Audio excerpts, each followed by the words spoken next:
Bob, welcome. Thank you, Good Bob. to have you with us. Thank you very much. How did you get into comedy? When did it all begin for you? Well, I always had a kind of an odd way of looking at life.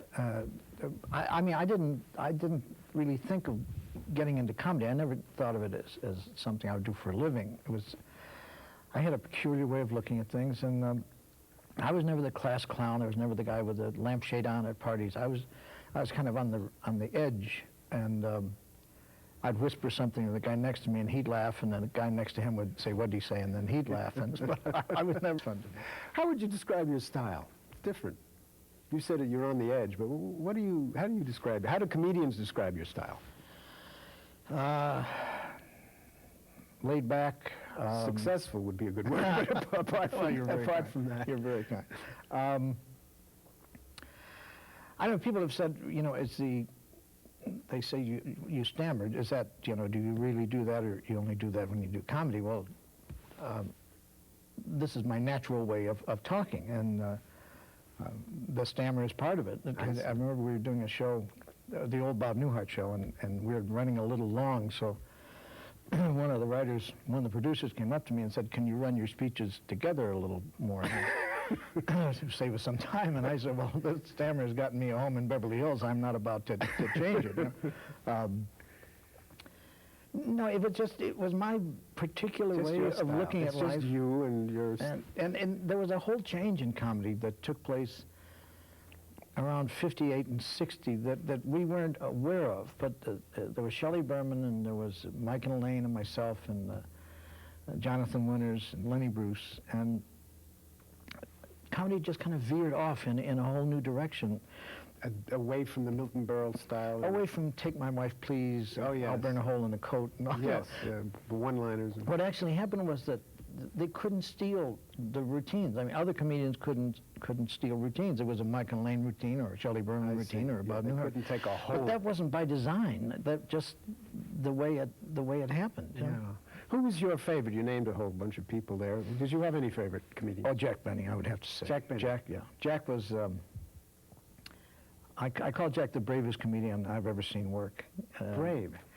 He wasn't afraid of silence. He'd take as long as it took to tell the story, to tell it right. And if that meant 2-3 minutes of silence. Yeah, he did some incredible. And of course, the great story was in radio. I got the biggest laugh Jack ever got, I think. He said, he was being held up, and the guy said, your money or your life. And then there was this long pause. And after about, it seemed like 5 minutes, I'm sure it was like 30 seconds, the robber said, "I said, your money or your life," and Jack said, I'm thinking.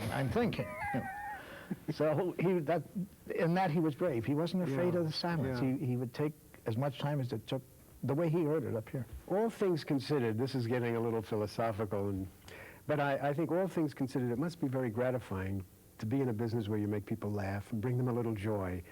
Have you had reflections on that? Yeah,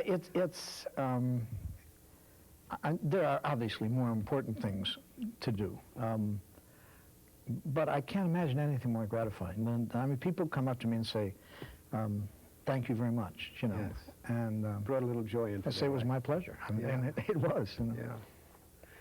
Yeah. What's next on the horizon for you? You're in your third successful sitcom. Well, no, the third one wasn't all that successful. Oh, no? No. I had the Bob Newhart show, and then we had Bob, and Bob lasted about a year and a half. You're not very good at getting new names. No, I have I have memory lapses, so... Just Bob Newhart. I've always had that knack for coming up with titles. That show didn't seem to work, and I don't know why it didn't work. I thought it was a good show. I thought it was well written, but...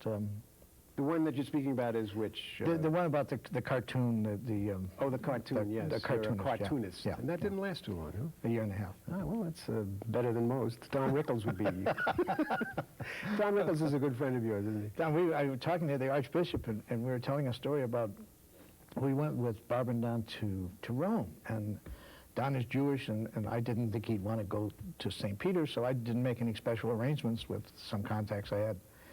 within the church. So we got to Rome, and Don said, "Aren't we going to go to St. Peter's?" And I said, "What? I didn't know you'd want to go." He said, "Of course I want to go. Meet the Pope." Sure. I said, "Well, let me see what I can do." So Carol O'Connor's wife, Nancy, they had an apartment in Rome. We contacted her, and she said, "I made all the arrangements." And so we had this private audience with the Pope with 15,000 other people. Yes, on Wednesday. And he just kept looking at me, "What are you, So this was I thought I was going to meet the Pope. political power. Humor is a blessing in disguise. It's not even in disguise, it's a blessing in life. What do you think humor does for people? What do you think it... I think it does. I've had an occasion to talk about that. I did a commencement address at Loyola Marymount here in Los Angeles. And it forced me to look and think about comedy and what it does. And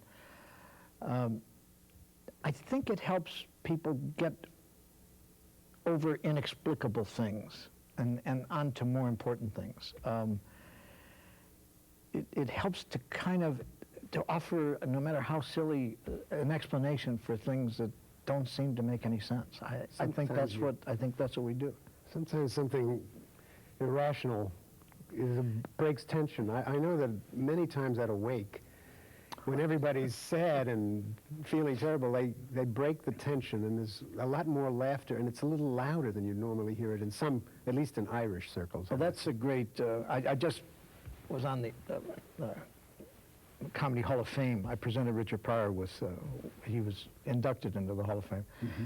And Mary Tyler Moore was inducted at the same time, and they showed that famous Chuckles the Clown episode with Mary where she goes to where Chuckles died suddenly.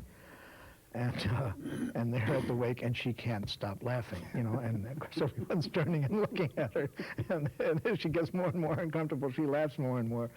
And I think we've all been in that, in that situation. No place worse than to get the giggles in church when you were a kid. You remember that? And raising a family in Hollywood, was it difficult trying to keep people doing the right thing and following the right path? Well, it would have been difficult if I didn't have a great wife. I mean, she always kept my head, she wouldn't let me get too full of myself. She'd always bring me back down to earth.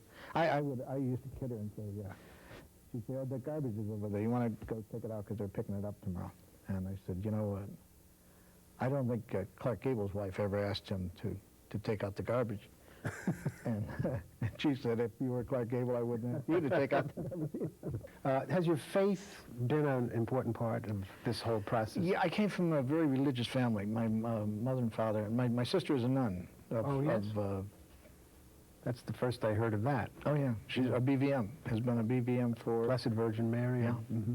Or she's at Loyola University in Chicago. Oh, I see. She's in a computer. She went originally to Bogota, Colombia, and was there for a number of years, and then she's the bright one in the family. I notice you haven't said anything disrespectful about the nuns. You've been very...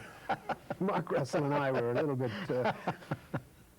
But what you and Mark said is true. There is when I did Abe Lincoln, I mean, you didn't attack presidents. You didn't make fun of presidents. Yeah, especially Abe Lincoln. Yeah. So there was a certain iconoclasm to irreverence, yes, holy irreverence. Yeah. But for you, I mean, you had a sister nun. I know you don't like to talk about certain things, but I wondered if your faith had a role in the way in which you lived your family life. Yeah, and also the professional life. I always worked clean. Yes. I never worked blue, and a couple times off color. You mean off color? Yeah. And a couple times there'd be a storyline that I said, no, I don't want to. I don't think that's a show we should do. It was a little over the line. Well, you have been an inspiration to a lot of people, even by not trying to be an inspiration, just by being yourself, being human, and being funny. We've enjoyed your visits to our living room over the years, and it's been a pleasure to sit and talk with you in this relaxed environment, and I thank you so much, Bob Newhart, for being with us. Glad we were finally able to do it.